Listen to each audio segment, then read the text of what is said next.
Okay, The Conjuring 3, The Devil Made Me Do It. Ooh. Yeah, this is the latest installment in the Conjuring series and is directed by Michael Chavez.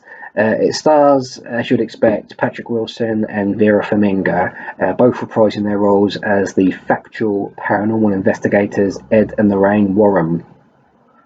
And even though the title suggests it's the third in the series, this is actually the eighth installment in the Conjuring franchise, which is a bit odd, but there you go.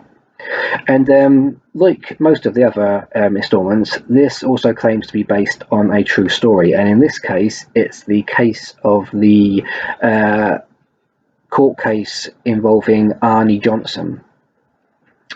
Now, back in the early 1980s, the church sanctioned a exorcism of a 11-year-old boy named David Glatzel. Now, Arnie was a very close friend of the Glatzel family. In fact, he was dating David's older sister, and he felt he was really close to David, really liked him a lot. And apparently, during the exorcism, which Arnie was present at, he lost his temper and started screaming at the demon inside the boy. He's just a little boy, leave him alone and take me. And apparently he did. Be careful what you ask for. Now, everyone thought everything was done and dusted, everyone was okay. But a few months later, Arnie murdered his landlord, but claimed he was possessed when it happened. And due to this, at the trial, the defence, along with the help of the Warrens, claimed that he wasn't guilty of murder because he was possessed at the time, i.e. the devil made me do it. I may try that with my wife next time I get pissed. Let's see how that goes down. Anyway, knowing the story this movie was based on, I was quite interested to watch it because I wanted to see what sort of evidence the defence would use in the case to prove the demonic possession. But this doesn't happen. I mean, it says at the start of the movie that this is based on a true story, and I understand we're making a movie based on real events. You do have to create and add a lot of events into it, so to make sure the story flows nicely and builds to a climax and the goodies beat the baddies and all that sort of things. But come on. Essentially, the story in the movie has nothing to do with the real events. I mean, the only similarities in it is that the people in the real story and this movie both have heads. I mean, all the writers have done is created a fictional story about witches and curses, and just dumped it on top of this. I mean, the only events that occur in this movie that are based on the real events happen right at the very start, and other than that, it just spirals off into some fictional story. But I really think the producers of the Conjuring series have reached the bottom of the barrel when it comes to the Warrens case file, and now they're just jumping the shark and using the true story tagline as a way to promote and sell the movie. And I found the movie itself, ignoring the fact that it's very loosely based on a true story, a bit disappointing as well. I mean, it starts well, but after about 15 minutes, it just peters out.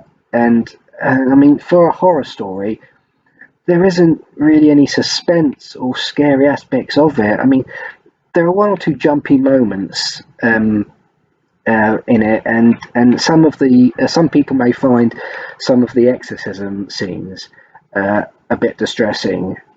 But other than that, it's more like a paranormal. It's more like a slasher movie than a paranormal one. And when you do find out who's been laying the curses, it doesn't explain why they were doing it. It doesn't explain their motive. So it just leaves a massive unanswered question at the end. I mean, this movie was given 4.5 out of 5 on Rotten Tomatoes. My God, I would love to know who was given this rating. I mean, I can only assume it was Mr. Bean and Ralph Wiggum. I mean, to be fair, the acting's not bad, and there is some clever directing involved in the exorcism scene.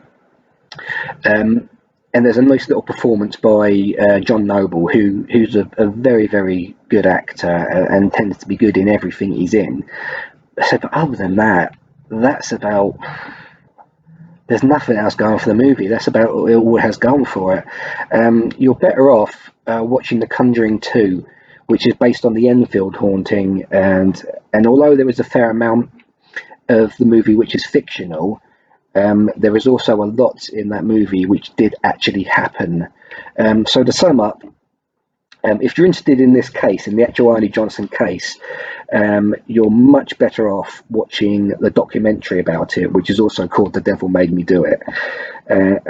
Actually, thinking about it, in the case of the movie title, The Devil Made Me Do It, maybe it's nothing to actually do with the Arnie Johnson case. Maybe it's actually the producer's excuse for making the movie. Maybe.